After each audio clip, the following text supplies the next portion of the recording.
I declare the Ordinary Council meeting of the 22nd of March 2022 held in Council Chambers at the City of Subiaco open at 5:32 p.m. I welcome councillors, staff, the media and members of the community. On behalf of the City of Subiaco, I acknowledge the Whadjuk Noongar people as the traditional custodians of the area. We recognise their cultural connection to the land and waterways of Subiaco and their continuing contribution to our city. We pay respect to their elders past, present and emerging and extend that respect to all Aboriginal and Torres Strait Islander people. Please note that this meeting is being live streamed and recorded, and by being present at this meeting, members of the public consent to the possibility that their image and voice may be live streamed to the public. As tonight's council meeting is a hybrid meeting, elected members will be voting by raise of hand. And when it's time to vote, I will ask elected members to raise their hand if they're voting for an item and to subsequently raise their hands if they're voting against an item. And this will ensure the vote's captured correctly. Okay, attendances, apologies and leave of absence. There's no apologies tonight, and it looks like we've got 2 councillors attending electronically with the remainder present in person. Councillor Hammersley's on a leave of absence, of course. I've got a requested leave of absence from Councillor Simon White for the period 11 April 2022 to 11 May 2022 inclusive, so I'll be looking for a mover and a seconder for that request. Councillor Stroud and Councillor Kosvich. I'll put that to the vote, please.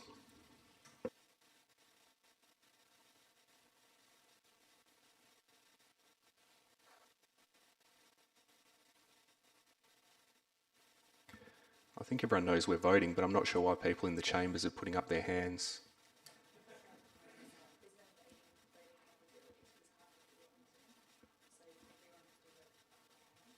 All right.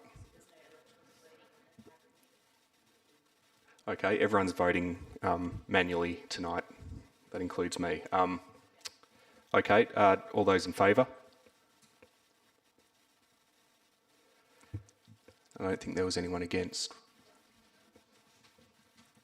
Okay, that's carried 8-0.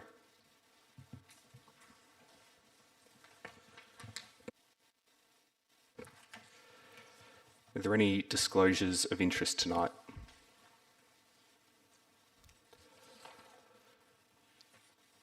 Okay, there were no public questions taken on notice that would require a response, so that leads us to public question time. We've had 2 people submit questions, the first person being Sharon Williams of Larrendell Road, City Beach. It looks like Ms Williams isn't here, so we'll move on to Paul Clements of Barker Road, Subiaco,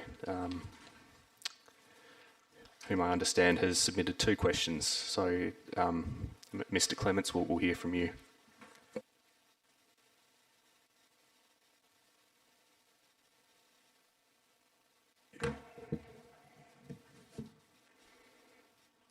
Thank you, Mayor, and good evening, councillors and staff. I wish to ask 2 questions, please. First one, in the Post newspaper report titled Subiaco Officers Drowning in Leaks dated the 13th of March 2020, the city predicted that the population of Subiaco, currently 17,251, will increase by at least 50% over the next 20 years, and the city's workforce will grow and evolve, but also need more space. In the GDH report, the population forecast used for the future sports space requirements uses much lower rate of population increase and only looks out 15 years rather than 20 years, unlike the Cardno Future Sports Space Requirements Report dated November 2016, commissioned by the Council. The GDH report states that over 15 years from 2021 to 2036, only 5,101 residents will be added, or a 28% increase. Given the 2020 to 2021 added an additional 1,049 residents alone, and the other areas of Subiaco are and will have significant numbers of residents increased via infill? Could the city answer the following? Does the city have any degree of confidence in the population forecast used by GDH? Secondly, could the city clarify if they directed or provided guidance on population forecast numbers? If so, could we have details?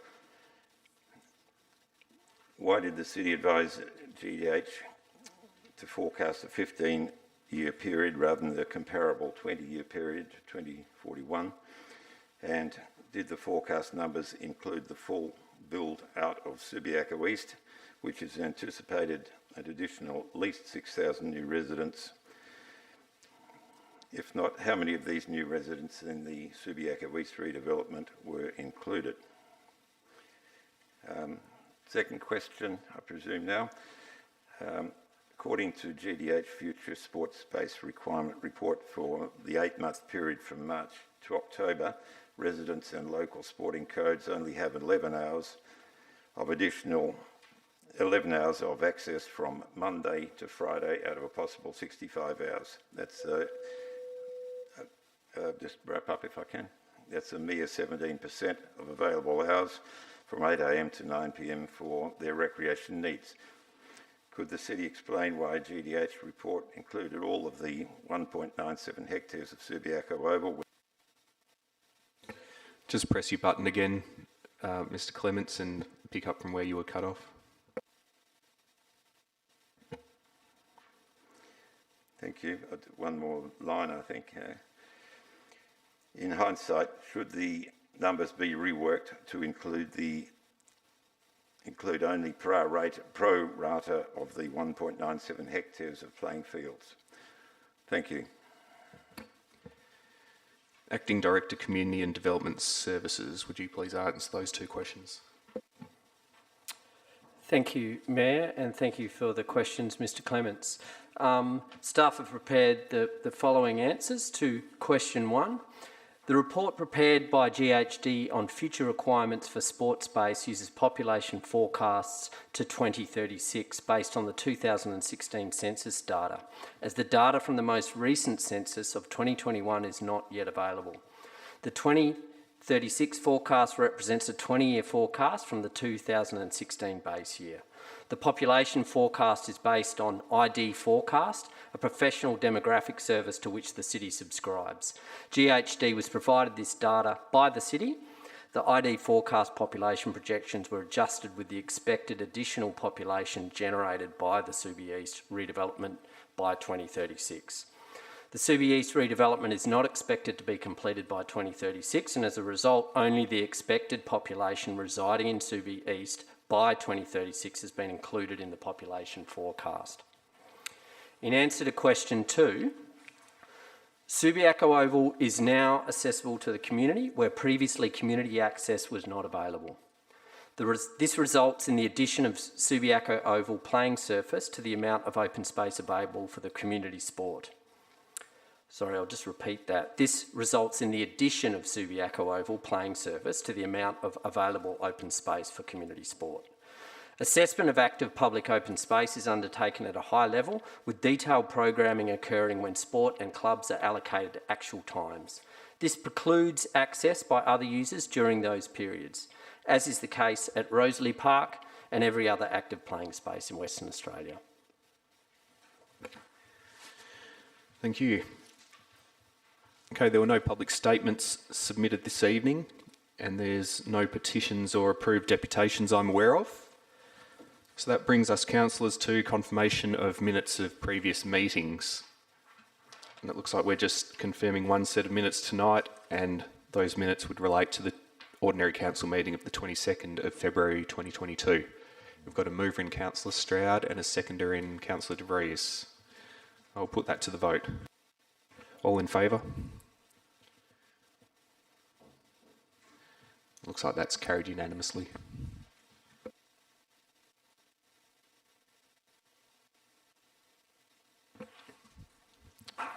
Okay, announcements by the presiding member. There is just one tonight, and it relates to a very successful event that was held in the city of Subiaco on the 17th of March, which was St. Patrick's Day last year. It had nothing to do with the Emerald Island, but everything to do with bike safety and crime prevention. The event I'm talking about is the Crime Stoppers Bike Link event, which was held outside Bruja Cafe early in the morning. It was an event to promote the Crime Stoppers initiative known as Bike Link, and to also raise awareness about general bike security within the city of Subiaco. For those people watching or listening to the meeting who aren't aware, Bike Link is a service run by the police department of WA, and it's something that allows you to register your bike so that if it gets stolen and it gets sold on a second-hand marketplace, people can look up the serial code and work out who the bike actually belongs to. So there were some key messages for bike riders within the city of Subiaco on the day, and one of those was that bikes should be securely locked, ideally with D-locks at every opportunity, and in that spirit there were plenty of free bike locks given away. The event was a little bit special in that it came about through some hard work by one of our councillors, specifically Councillor Gary Kosovich, our East Ward councillor. Councillor Kosovich has 43 years of past service with the WA Police, and it was a real pleasure, Councillor Kosovich, to see you use your connections and bring together Crime Stoppers, Neighbourhood Watch and the City of Subiaco with minimal fuss and minimal lead time. And one of the representatives from the police was heard to say that it was much easier than a similar event they ran in a nearby local government. So that was very pleasing feedback to hear.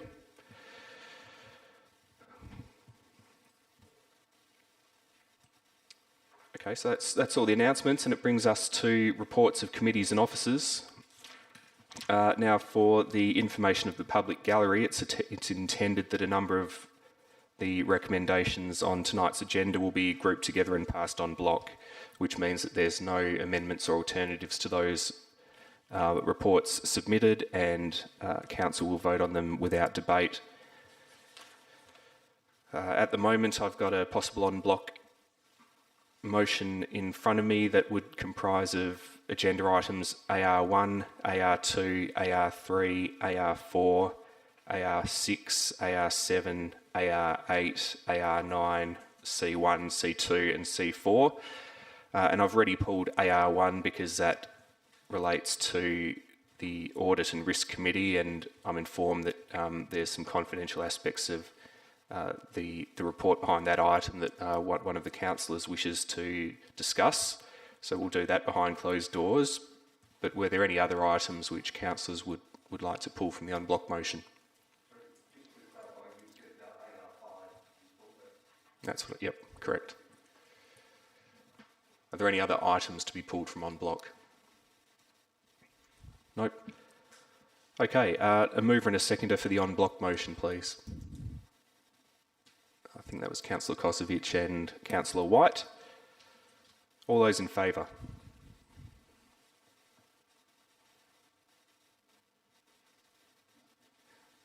That is carried unanimously.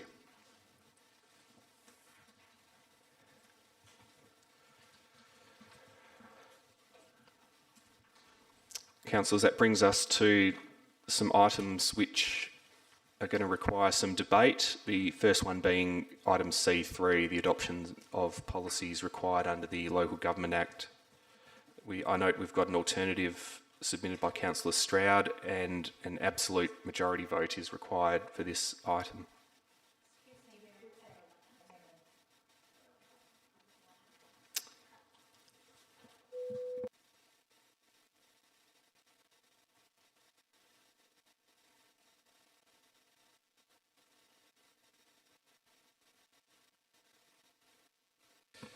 Okay, Councillor Stroud considers that what she submitted was an amendment.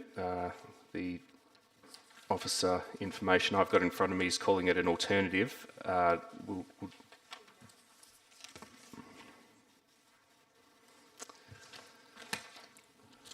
me just have a look at what's been submitted and I'll make a ruling.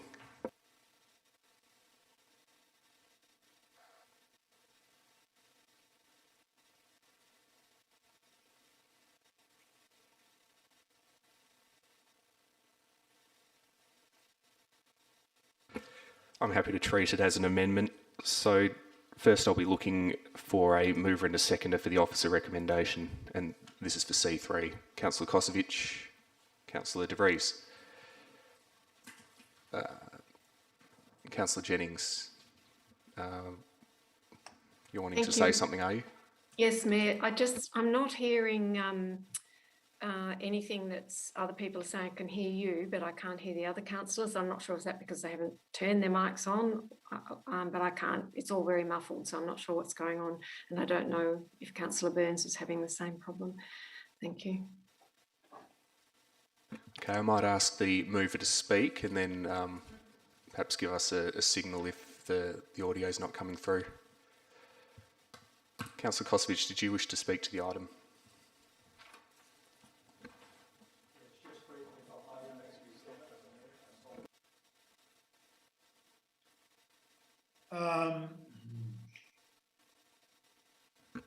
Apologies. Thank you, Mayor, and via the Chair.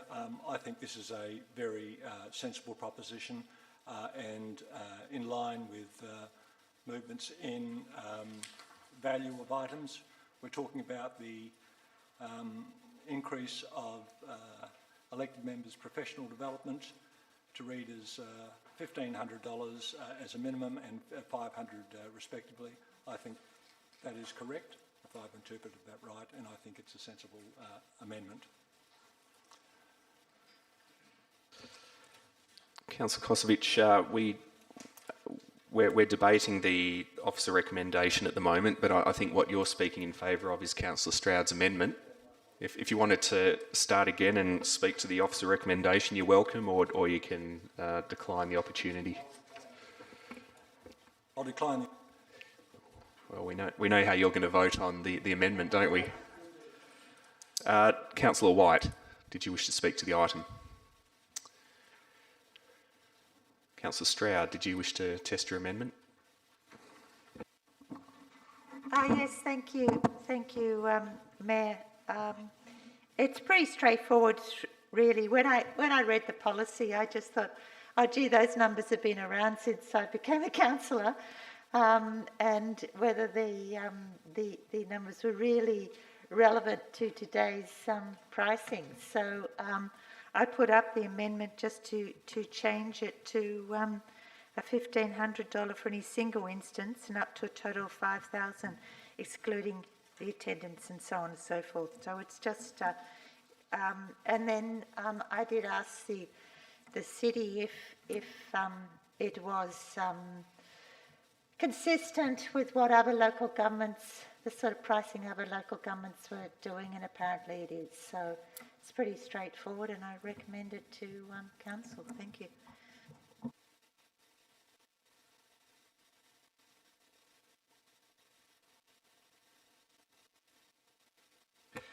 Okay, so that's the thrust of the amendment, and presumably Councillor Stroud, you'll move it. Who'd like to second that amendment? Councillor Powell. Okay, look, I probably messed up a little bit earlier because I think you've already spoken to the amendment. Was there anything further to add? Councillor Powell? Any speakers against the amendment? Okay, we'll call the vote on the amendment. All those in favour? All those against? Okay, that was carried 7-1.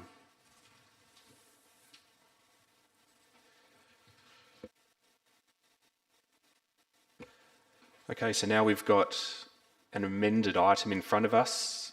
So we're going to consider the policies. I think there's more than 8 councillors present.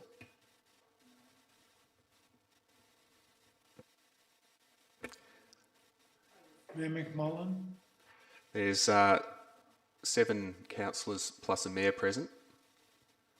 8 elected members total. Okay, councillors, so we've now got an amended item C3 with Councillor Stroud's amendment now forming part of the substantive item. We've had Councillor Kosovic and White move and second. Were there any other councillors who want to speak? Councillor Burns. Thank you, Mayor McMullen. I'm only just trying to clear something up. I can see I presume it's being broadcast. I'm just seeing 4 shots. One of the gallery and then the 2 tables and the stage. Are we also broadcasting Councillor Jennings and myself?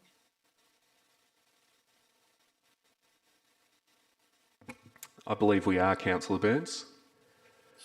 All right, okay. So what's up on the screen? So you're showing, just out of interest, just on the screen, what we've got up just as normal, the amendments and agenda, etc. Well, in the chamber, we've got 3 screens, and they're all showing the same thing, and basically it's shots from the cameras inside the chambers. Right. Okay, plus 3 heads, yourself, Councillor Jennings, and Scott Hawkins, and two more staff members with their cameras off. But basically, if you want to see it firsthand, go onto YouTube and No, I'm not concerned. I just want to know. I just want to know because it's just out of interest. Okay, well that's how it looks, and if you do want to see, have a look at the YouTube channel. Yeah, I appreciate that. Thank you very much, ma'am. So, you're not wishing to speak about item C3? No, I just wanted to know what you mean, whether I should go and take a shave or something. No, I'm fine, thank you. Okay, if there's no one else who wants to speak to the item, I think I'll put it to the vote. I'll call the vote on item C3, please. All those in favour? That's carried unanimously.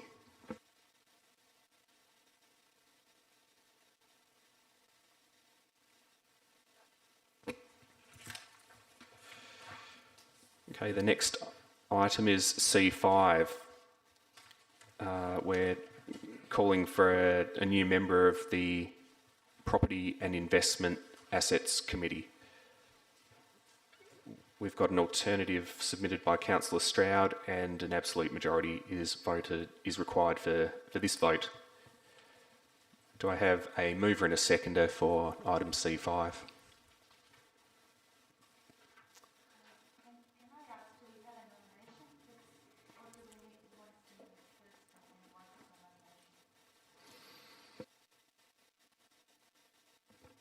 Well, I think we'll move it and then see if there's a nomination.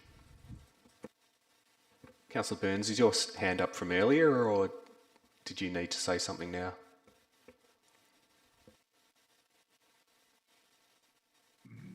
Excuse me, I apologise.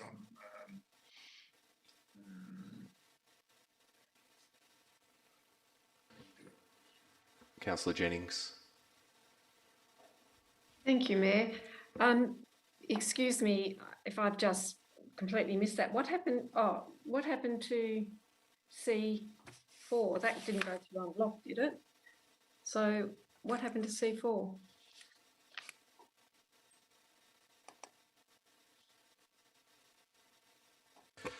It was included in the on-block motion, Councillor Jennings.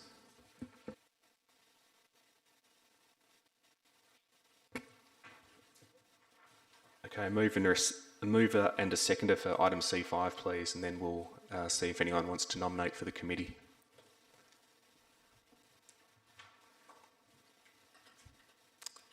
Councillor Kosovic, Councillor De Vries.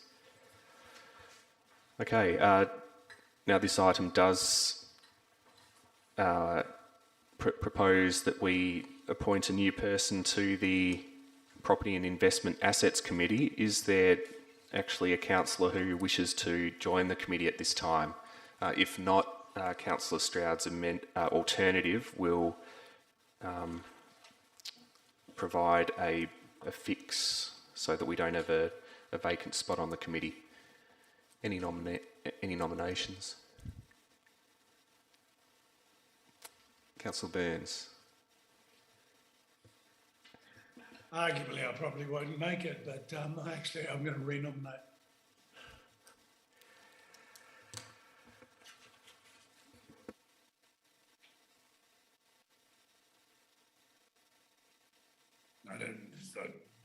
Is there anything else I need to say?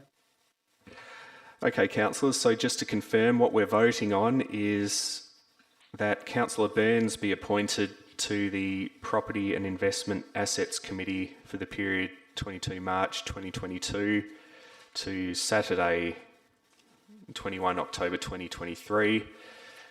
And the reason we're doing this, in case you missed it, is because Councillor Burns briefly resigned from the committee but is now nominating to be added back onto the committee. So if there's no other nominations, that's what we'll be voting on. Did the mover and seconder wish to speak to the item at all? No. Any speakers against? Okay, well, if there's no speakers for or against, I think I'll call the vote on item C5. All those in favour?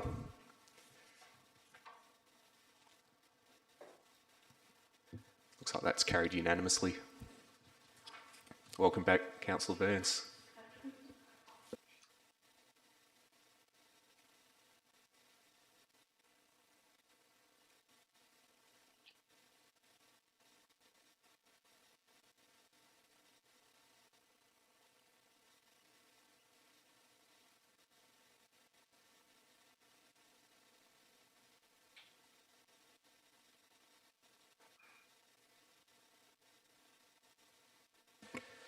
Okay, councillors, we've got past all the officer reports that aren't confidential, so that brings us to elected member motions, of which previous notice has been given. There's two tonight. The first one that's up for consideration is 11.1, support for Ukraine, and that was submitted by Councillor Jennings. Given that it's been submitted ahead of time and it's in the published agenda, I won't get Councillor Jennings to say anything right now, but I'll assume you're going to move, Councillor Jennings. I'll be looking for a seconder. Councillor De Vries. Okay, Councillor Jennings, did you want to speak to your elected member motion?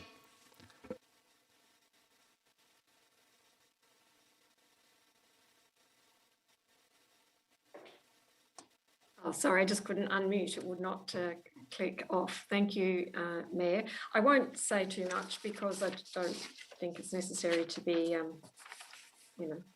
pushing this too much or appearing to be grandstanding or anything. But I'll just briefly say that, making a donation and the city flying the Ukrainian flag, just the 1 day a week, as proposed in the motion, while the war continues, that is, would be in my view, a small but sincere gesture to show the city's support and our community's support for Ukraine and its brave people who are in a situation of extremists and suffering, dying, in fact, in their thousands and at the hands of a brutal tyrant. It's pretty hard to imagine that the community would object to its local government taking the proposed actions and spending that $10,000 as proposed by way of donation. And based on the strong show of support at all levels of Australian society for Ukraine in this war, Subiaco is just reflecting that more broad support. The only thing, I hope we can get a flag, because I'm sure there's been a run on the flags at the moment. So anyway, I commend this motion to everybody and hope you can support it. Thank you. Councillor De Vries, did you wish to speak? Thank you. And I think indeed we all stand in solidarity with the people of Ukraine and others in the region who've been deeply affected by the war. I think this isn't virtue signalling. I think we know that there are times when we definitely need to put our hand up and say this is a chance for us to show support and to recognise the suffering of the Ukrainian people. The invasion of the Ukraine stands in a long line of aggression, and while a flag-raising ceremony is just a symbol of our support, this may provide some comfort. While I endorse the idea that flying a flag one day a week is a good idea, I would urge there to be a small amendment to this, and this is something in line with what community members in the Ukrainian community also feel would be good, is that we raise the flag for an ongoing period of a month in order to give a really solid voice and to really give impact to our support. As for the ongoing every Thursday, I think there could be a very difficult period when we don't really know how long that's going to be. So I feel like that 1 month would offer the opportunity, if you're of the mind, Councillor Jennings, to make that amendment. That would be something that I would be keen to see, because I did seek the opinion of people in the community, and leaders in the Ukrainian community have spoken on this matter, but they were very keen for this to happen and would be happy to attend a small ceremony at the city should that come about. I think that there are a number of different conflicts in the region, and we should be mindful that the invasion of Crimea on the 20th of February in 2014 is another date when the suffering of in the region started. I think it would be also important that $10,000 goes to provide shelter, food, medical supplies and so on, and for the community to be aware that there are really good organisations where there can be some funding. So if community members are mindful to give money, there's a number of different organisations, and they can find those out through the Ukrainian Association of Western Australia, which I'm sure many people have already donated, and this is just another chance to raise awareness. So thank you so much, Councillor Jennings, and if you are mindful to make that change, that would be something that might be possible. Thank you. Councillor Jennings, you're free to change your own elected member's motion if you wish, but if you're not minded to, then I suppose I'll look for a mover and a seconder for Councillor De Vries's amendment. I'm actually not, but I'll leave it to council. And if someone wants to propose the amendment, if council wants to do that, I am mindful that there's other things that fourth flagpole is used to commemorate, a whole lot of things, and there may be other things that come up that are important, though possibly not as important as what's going on in Ukraine in terms of, us showing our support. But anyway, so I think I'll leave that one to council if someone wants to propose an amendment. But, I would have thought that the 1 day a week is pretty good, and it is going to go on, hopefully, as a regular thing. Anyway, I'll leave it to council if someone will propose the amendment. Thanks. Yeah, Councillor Stroud, a question. Thank you. From an earlier conversation with Councillor De Vries and one of the staff members, I think the idea is that if we were to pursue the month idea, that would start in April. And it's just occurred to me that we may run into Anzac Day.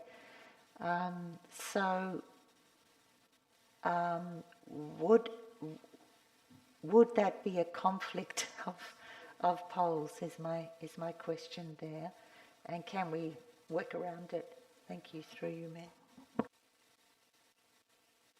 Yeah, Acting Director, Community and Development. Yes, thanks for that question. I think the motion does allude to that, there's a section there, if there is a clash with another one-off event for which a flag is to be flown on one of the days, the Ukrainian flag need not be flown. And if that is the case for commemorations such as Anzac Day on the 25th of April or any other events that are occurring across that period, we would just manage that appropriately through the CEO and keep council informed. But I think that is certainly possible, and we can also keep the community informed of those activities through news items on the city website. Thank you. And just to further confirm with Anzac Day, is the protocol that the flag is only flown for Anzac Day and not for the week or anything like that? Thank you. Thank you for that question, and Councillor Stratton, through the Mayor. We would have to check exacting details on that, but for the Council's information, the City of Subiaco has 4 flagpoles at the front of the Rockaby Road Administration Building, and on a regular basis we fly the national flag, the state flag, the Indigenous flag and the City of Subiaco flag.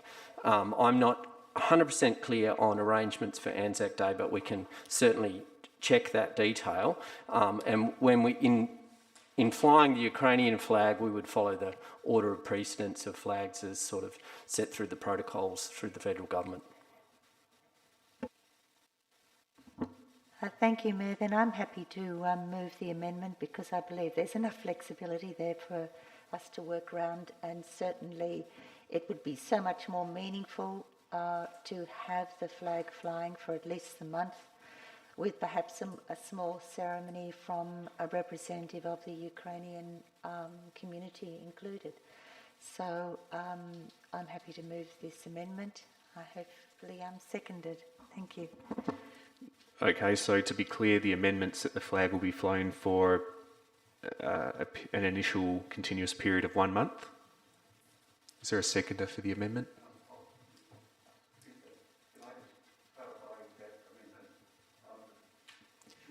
Turn on your microphone, Councillor Powell.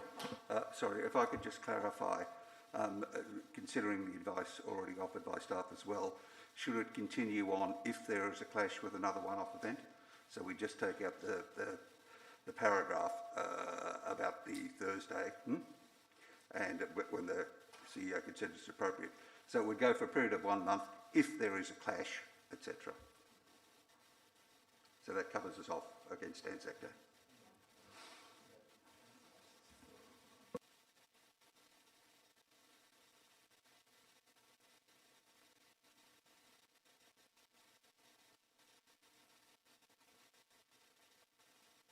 I understand your point, Councillor Powell. We're just trying to make it work.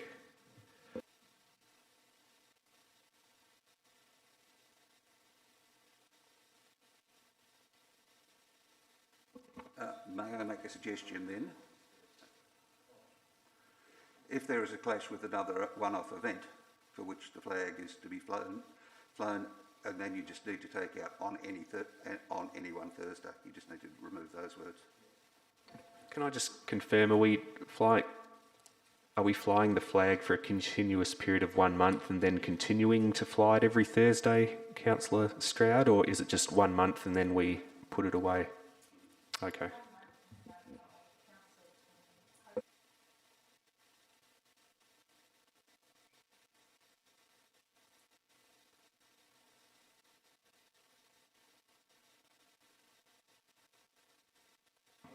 I beg your pardon. So the idea at this stage is for one continuous month, and then it discontinues. However, it can come back for another consideration if we feel that, and hopefully we're not in that situation. Hopefully it has stopped. Yeah, probably.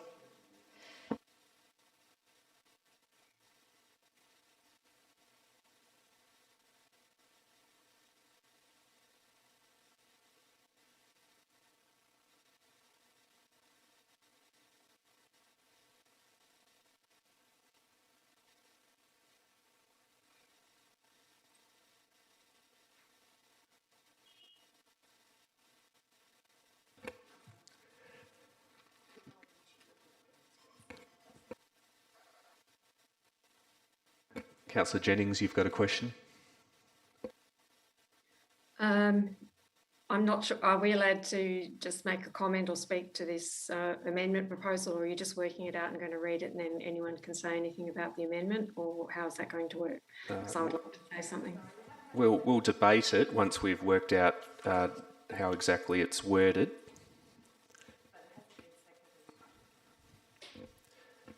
Councillor Burns, did you have a question as well, or are you happy to wait until we've got some wording for the amendment?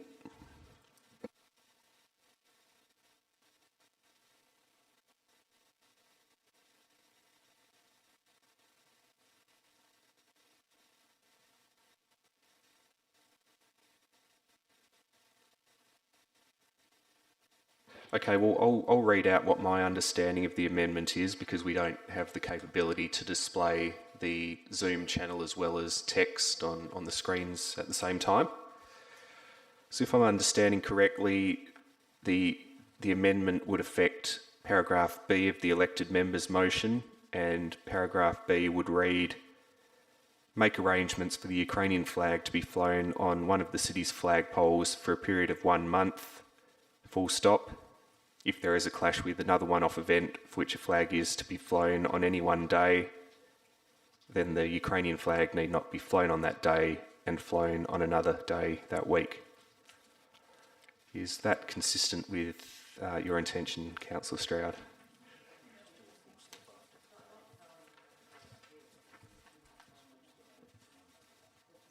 Oh, yeah. Yep. Okay, and we'll delete the words "and flown on another day that week."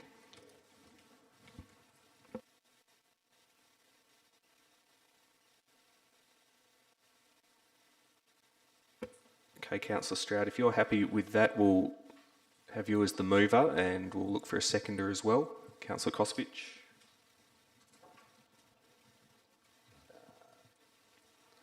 I'll take questions at this point before we debate the amendment. Councillor Jennings, did you have any questions? I know you did earlier. Okay, ask yours first and then we'll go to Councillor De Vries. It wasn't so much a question, it was just to make a comment or to debate it. So you're doing questions and then debate. Is that how this is working? Correct. I'll take some questions and we'll debate. Councillor De Vries, a question from you. Yeah, through you, Mayor. I'm not sure. I think there. I heard there is a flag, Ukrainian flag, already available, but just checking if that would require to invite anybody to attend a small ceremony. How much lead-in time would we need? Thank you. Acting Director. Through the Mayor, yes, the city has a Ukrainian flag that's of a size suitable for our flagpoles and consistent with the protocols. If the city was to make arrangements for a small ceremony where we invite representatives from the Ukrainian community, we would probably need a week or so to allow suitable time to invite them and to make arrangements. And you know, if this motion was to come through and we were starting on the 1st of April, we could probably coordinate that for the first Thursday if that was suitable, or a date when we look at the corporate calendar and come up with a date that works best, working with council and the invited guests. Perhaps if I could, through the chair, the alternative would be to raise the flag each day, and then you have a ceremony around the donation. That could also be, so that way you'd be able to fly the flag from following this council meeting, and then because you've got to raise it each day anyway, so you could raise it and then have a ceremony relating to the donation. Councillor Powell. Yes, thank you, and through you, Mayor. Look, there are three nominated charities, Médecins Sans Frontières, Ukrainian Humanitarian Fund and the International Red Cross. Do we have to make a decision on which of those would receive the funds, or is it to be spread between the three? Councillor Powell, I think that officer comment may have been written at a time when there wasn't a charity specified in the motion, but as moved and seconded, it looks like there is now a charity specified, and that, for the avoidance of doubt, would be the Ukraine Humanitarian Fund, which is part of the United Nations Crisis Relief. Okay, did the mover or seconder of the amendment wish to speak? Councillor Stroud, you're the mover. Councillor Kosovich. Yes, thank you, Mayor, and through the Chair. Look, I don't think there's any more crisis in recent years other than the pandemic that has stirred the heart of the world like the current situation in Ukraine. And I think, speaking to the amendment, that extending the flag raising or having the flag raised for a month symbolises the power of this crisis, and I think it's a great mark of respect to the Ukrainian people in Perth who will see how heartfelt this is right across our community. Thank you. Any speakers against the amendment? Councillor White. Yeah, I suppose I've got a comment about the original motion, but in terms of the amendment, while I really admire and appreciate the sentiment of it, my fear is that we could be redebating this every month as the war continues. And, you know, if I understand the amendment correctly, that after a month the flag will come down. So that means could still be very likely to be in the middle of the war continuing, and we'll be pulling the flag down and then rediscussing it. So to my mind, this kind of dilutes the strength of the motion to me. Although I completely understand the rationale behind it, I think the fact that we're going to be pulling it down after a month, and then if we're going to keep it there, redebating it every month as this war continues, it seems to me to be the wrong approach. So I'm concerned about it in that regard. Again, I fully line up with the sentiment, but I'm really worried about what it means otherwise. Thank you. Okay, we'll take that as a speaker against. There's two hands up from the people at home. Councillor Burns, are you speaking or do you have a question?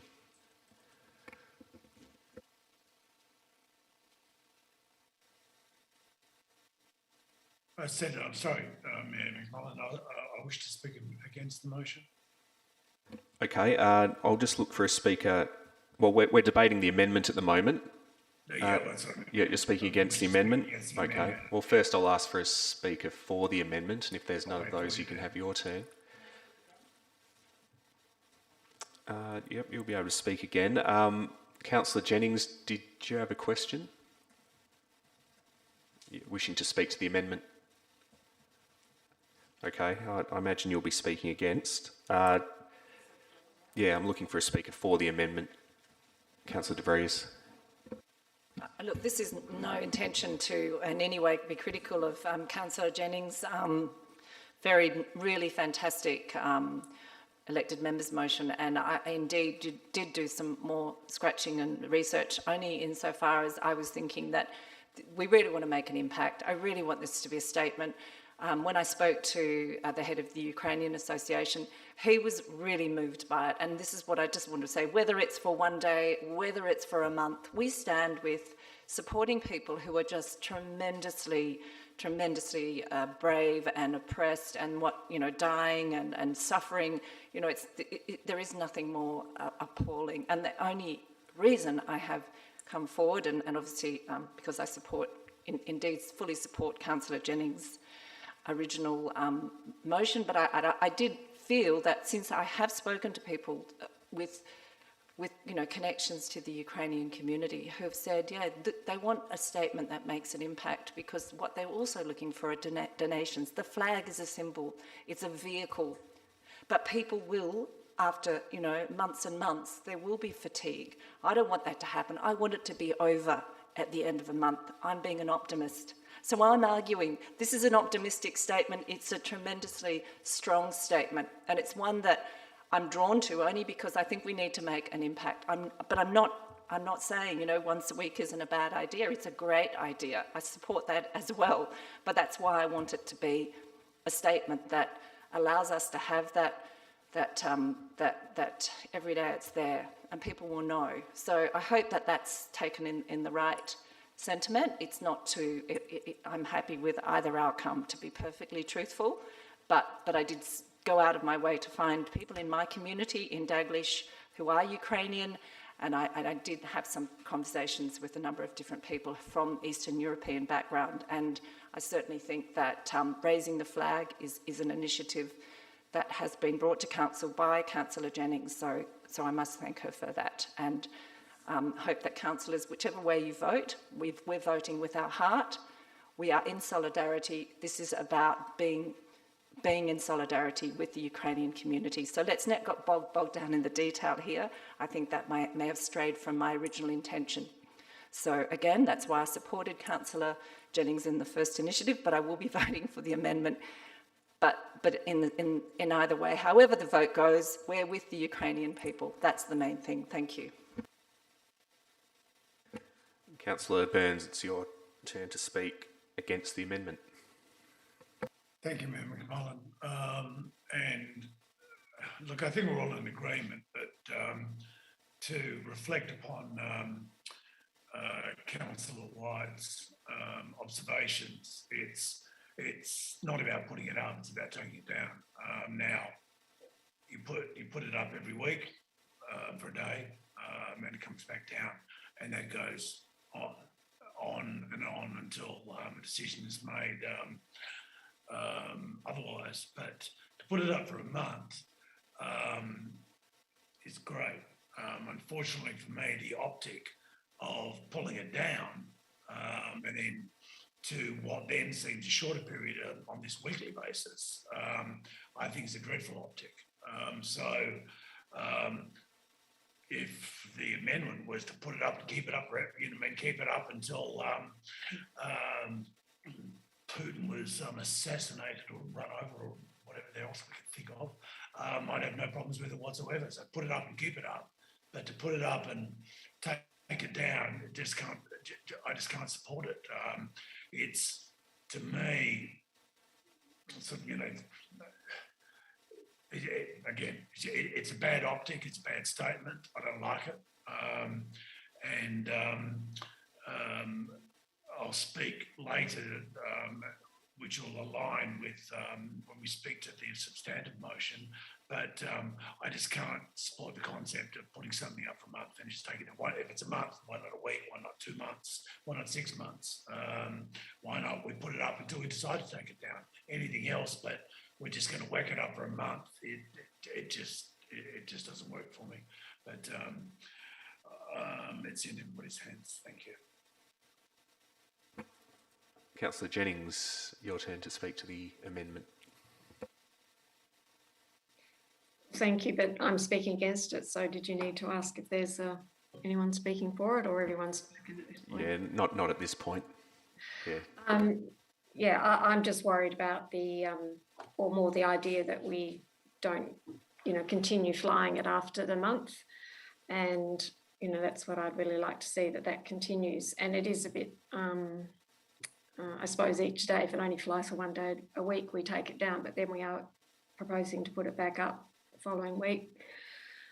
So that's my problem with this, that I want it to be flown after any initial period. So I don't, if that could be fitted into the amendment somehow, I'd be happy. I don't mind the month, but it's just I want it to continue. That was my idea, and that was the basis of my motion. So, and also the other thing that what the CEO's proposal, that it begin to be flown right now. That's what I really like. I don't want to wait till beginning of April. I don't really understand why we're doing that. I suppose to have a ceremony, but we can still begin to fly it and still have a ceremony with people invited along. And I'd really like to get the flag up, ASAP. And if we've got one, we can do it this Thursday. But anyway, that's my view on it. Thanks. Okay, we've had 6 speakers on the amendment. Councillor Powell.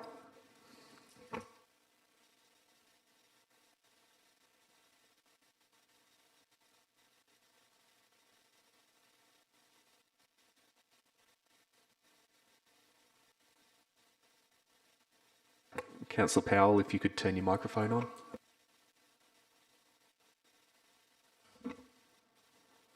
This time. Okay, look, I'm not keen on the idea of putting the flag up every Thursday and taking it down every Friday and then leaving it down until the following Thursday. So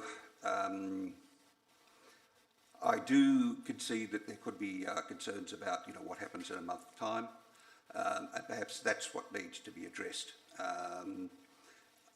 But the proposal to do it once a week, I don't think that is a good look either. So I suppose I would prefer in that case then to stay with the amendment, unless there can be a further change that says that from the city's flag poles while the war in the Ukraine continues, or until the Chief Executive Officer considers it appropriate, which is taking out the Thursdays and going back closer to what the original motion was. Thank you.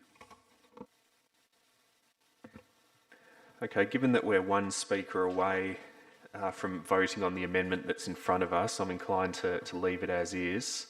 And it's also a bit hard to make further amendments without the text on the screen. So I might just say what I think about the amendment and call the vote. And I suppose if it doesn't get carried, then we can put up a further amendment.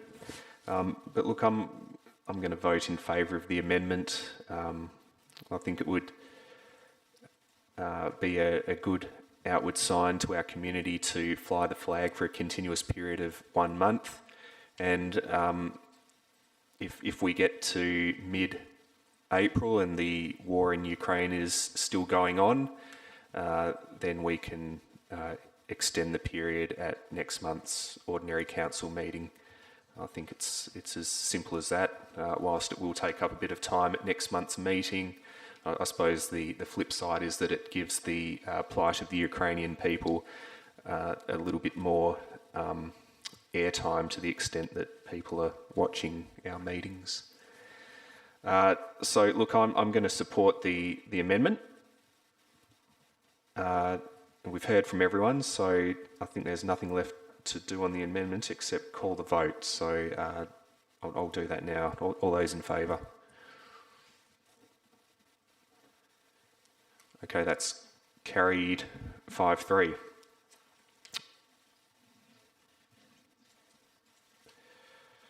So councillors, what we've now got is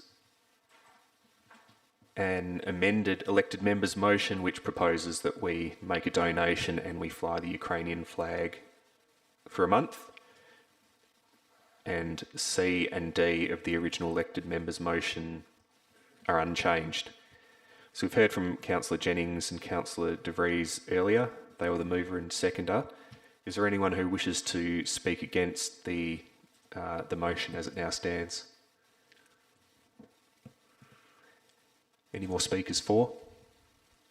Councillor White. Sorry to be the contrarian with some of this. Just, if I may, I will vote in favour of the motion. I certainly support the cause and I support the approach, but I want to just raise two things. One is about the flag, which I think, and again, we've had that debate just now, and I think we understand the sentiment. I think flags are an important symbol, and I hope, given that, I imagine this motion will go through, I hope we take similar attitude towards symbolic gestures that flags might create in the future, particularly about social inclusion. I think it's something that local governments have considered at times in terms of rainbow flags and other flags, and sometimes those things have been considered not the business of local government. But the fact that we are likely to be voting in favour of this suggests to me that flags are symbolic and are important.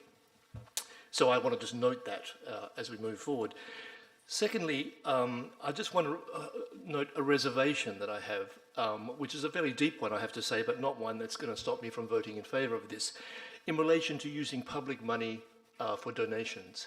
I know we have a policy, and thanks to, I think it was Councillor Estrada who it was somehow in the notes that pointed this out.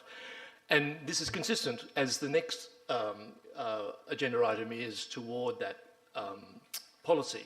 Although, of course, it's a very broad policy, which even says toward the end, even things that don't fit in this category we're likely to consider.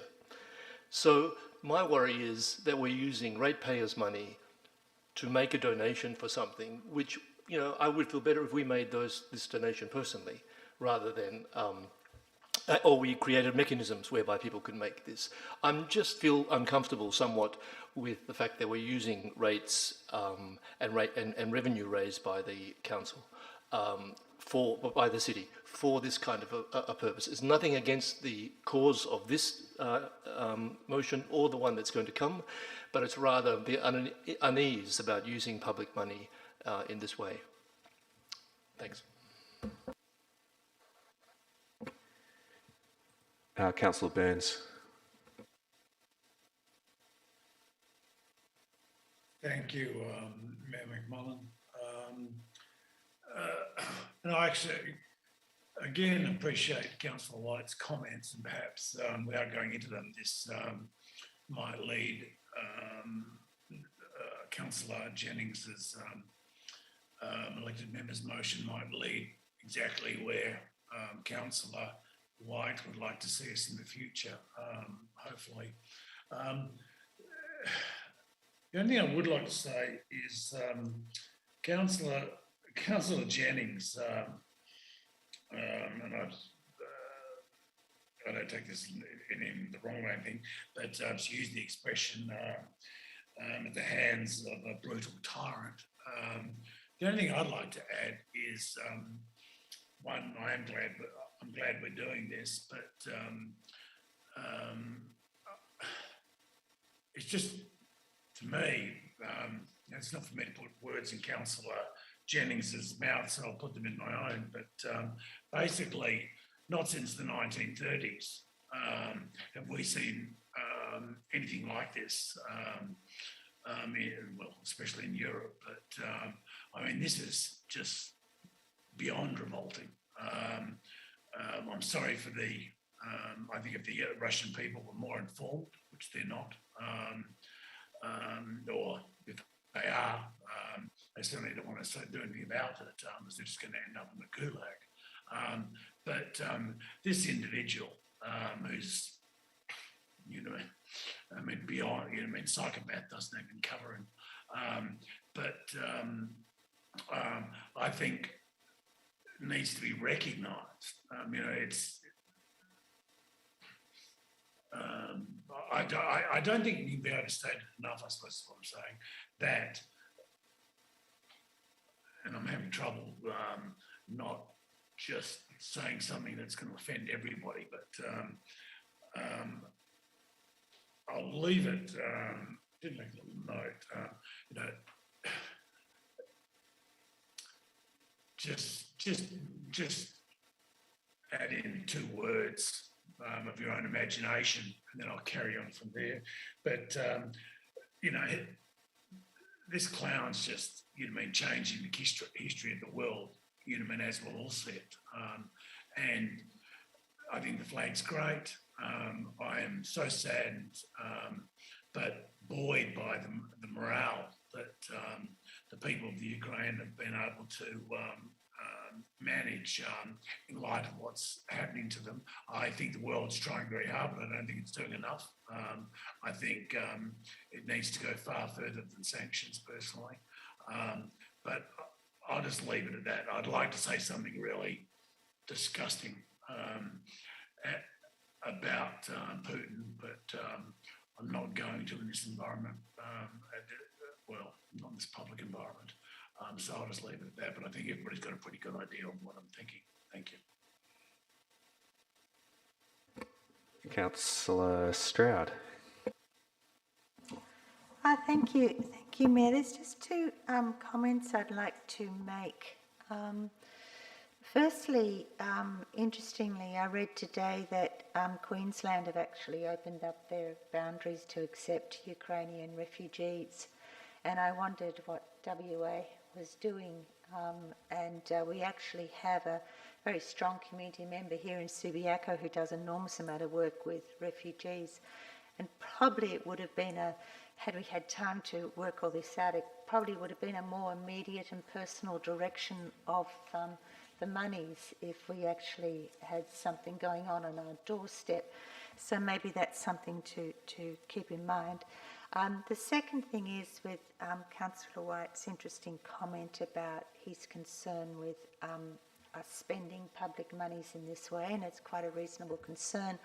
But then I think every time our government commits millions of dollars to armaments and aids and whatever, it's also from the public purse. So the practice goes all the way to the top. Thank you. And I just recommend this motion to you. Thank you. Any other speakers to the item? Councillor Jennings, I'm not sure you've got a chance to speak at the moment. Is it a question? No, I would like to close. I guess that's where I'll be coming from. So thanks. Councillor Powell.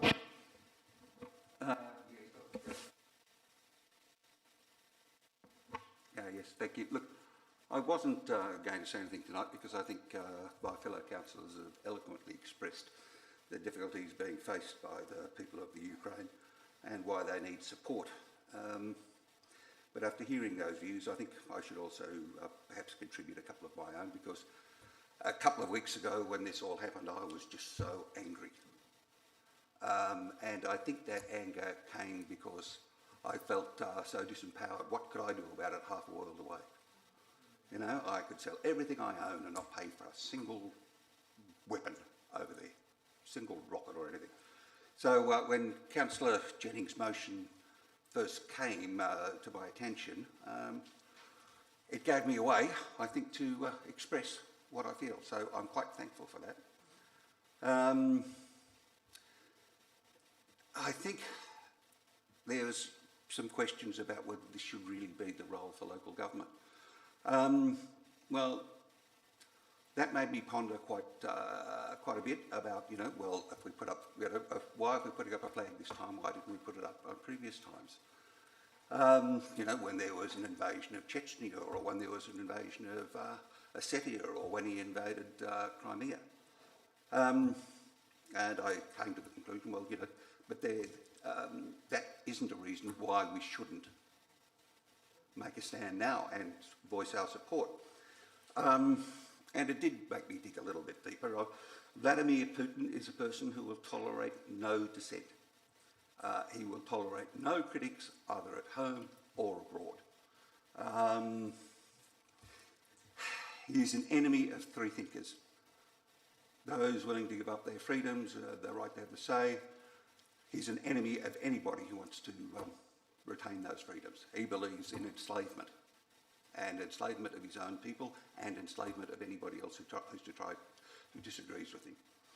Now, we are just a little council, you know, on the other side of the world. Maybe we don't always make the best decisions, but the people have a right to vote us out if we fail them. That is their empowerment. You know, local government is grassroots democracy at its best and worst. Look, because we're from the same community, you can have a say about us, our residents, you know, whether they like us or not. But for Vladimir Putin, you know, doesn't believe anybody can say anything about him that he doesn't like. And it's quite clear that his army has been targeting local mayors, kidnapping them, trying to install their own puppets, stifling grassroots opposition. So, and that's what our council is. It's a little grassroots democracy. So, essentially, I believe that any democratically elected body should express their view, and not just the federal, but sometimes our voiceless state and other governments, and really any elected body, even, you know, sports clubs or PNCs, anybody where there is an election and they believe that that is a right and a freedom they would like to maintain. So that's why I have no qualms about supporting this elected member's motion, because it gives me a voice, no matter how tiny, against you know, what's a blood-soaked dictator. So I'm quite happy to support the motion. Thank you. Any other speakers? Okay, I'll enter the debate. Look, I don't need to be convinced to support this elected member's motion, and I don't think there's anyone left for me to convince. I suppose I'll just offer an observation, and that is that in the 4.5 odd years that I've been on council now, I don't recall flying another country's flag on one of our flagpoles. Maybe we've done it, but certainly not for a month. And I think it's great that we are doing it, and great that the initiative's been shown to have this motion submitted and for us to debate it and offer some pretty heartfelt views on the situation in Ukraine. Look, I don't think we should fly flags for too many social causes, but this is far beyond a social cause. This is a matter of international interest, and it's a response to something that could only be considered by most people to be an illegal war. So I think it's far different from some of the other things which other organisations might fly flags for on special occasions. For example, next time our team wins the AFL Grand Final, I wouldn't suggest that we take down the Subiaco flag and fly their flag. Similar things to that, I think, are probably best left outside the domain of local government, but this is certainly one which I have no problem spending time talking about and focusing our communities' attention on. It's just too important not to make a stand from our little grassroots democracy here in Subiaco. So I think, Councillor Jennings, you wish to close?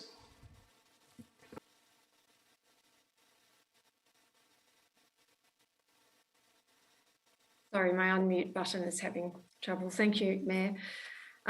Just a few, yes, I support this motion. It seems like we all do, with some reservations on particular points, but that's to be expected because we've got diverse views and on our council. Thanks to everyone for your considered debate, and just a couple of points about answering or addressing Councillor White's points. Yes, flags are symbolic and important, but when we're flying them for a particular reason, well, this time the Ukrainian flag. So to the extent it's creating any kind of precedent, there are not too many events of this magnitude in the world, and let's hope that we don't have too many of them ever, and not too frequently. So, if this sets a precedent for that, well, I would be proud to support any other country in a similar way that's been inflicted with what's happened in the Ukraine. And in terms of, why haven't we done this before? Well, I can't answer that because I wasn't on council, and the fact that something hasn't been done, as Councillor Power has alluded to, isn't necessarily a reason that it's not done now. And it's only now that we are all on council that we have the chance to do something that I think is very important, and in terms of just signalling our support, not that it's going to make a great deal of difference on the ground, unfortunately. Council has made donations for other causes in the past. That doesn't mean that we have to follow suit, but it's not anything new. We've supported, I think, the bushfires, if I remember. I think Councillor Stroud alluded to that at the Agenda Briefing Forum in 2020. I think we made a donation to the bushfire appeal, to the Red Cross. That one was, I think. In terms of just choosing the charity to whom the donation will be given, it was just because I chose that one. Staff came up with the three options, and I just put the one I did, the Ukraine Humanitarian Fund, in my motion, because that was the one that was going directly to, and it would be used exclusively for this crisis and the Ukrainian people, whereas the other ones would not necessarily get to where we wanted it to go, or to be used for Ukraine. So that was my thinking around that. And I guess that's pretty much it. Thanks everyone for getting behind this, and I hope our community also supports it, what we've done, or what I hope we're about to do. Thank you. I'll call the vote. All those in favour? The motion is carried unanimously. That brings us to the second elected member motion for the evening, 11.2, a possible donation to the Queensland and New South Wales floods appeal, submitted by Councillor Stroud, no doubt to be moved by Councillor Stroud, so I'll be looking for a seconder, please. Councillor Kosovich. Councillor Stroud. Thank you, Mayor. Meanwhile, a good part of Queensland and northern New South Wales has been underwater. Over 1 million people, 500,000 people had to be evacuated. The devastation, we've seen it all on the news, and this is not uncharacteristic of the city to support these sort of appeals, so I recommend it to you. Thank you. Councillor Kosovich. Thank you, Mayor. My comments are quite simple. We've watched our fellow Australians suffering great hardship and they've lost their homes, and while not on the same magnitude as Ukraine, they are still devastated. Our heart goes out to them, and this is our small contribution that hopefully will go some way to allowing them to get their lives back together. Any speakers against the motion? Any other speakers for? Okay, I'll call the vote. All those in favour?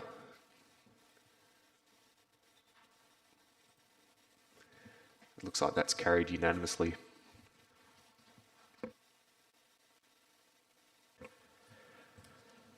Okay, no one's proposed any new business of an urgent nature, so that's going to bring us to the confidential section of the meeting.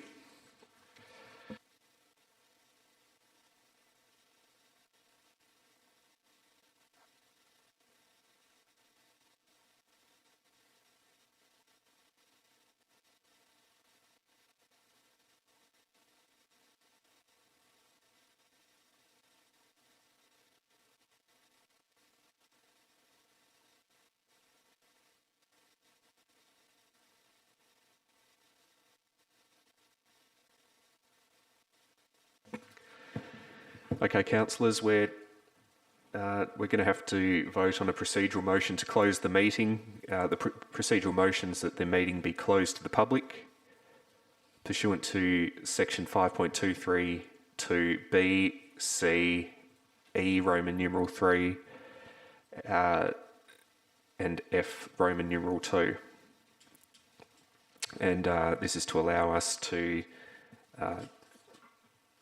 discuss 3 items, 2 of which appear on the agenda as confidential items, and AR5 as well, which was pulled from the earlier item block motion. So a mover and a seconder for the procedural motion, please. I think that was Councillor Kosovich and Councillor Stroud. All those in favour? Okay, the procedural motion is carried.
Okay, for the benefit of the public, I'm going to read out the some details of the two decisions that were made behind closed doors. The first on item AR5 was that it be noted that an internal audit of the city's development and subdivision application processes has been conducted, resulting in 4 medium risk and 1 low risk findings that require action. The other decision that was made behind closed doors was that council has resolved to offer a new lease to the PCYC of their existing premises. Okay, we've now covered all the business on tonight's agenda, so I declare the City of Subiaco Ordinary Council meeting of the 22nd of March 2022 closed at 8:56 p.m. Thanks everyone.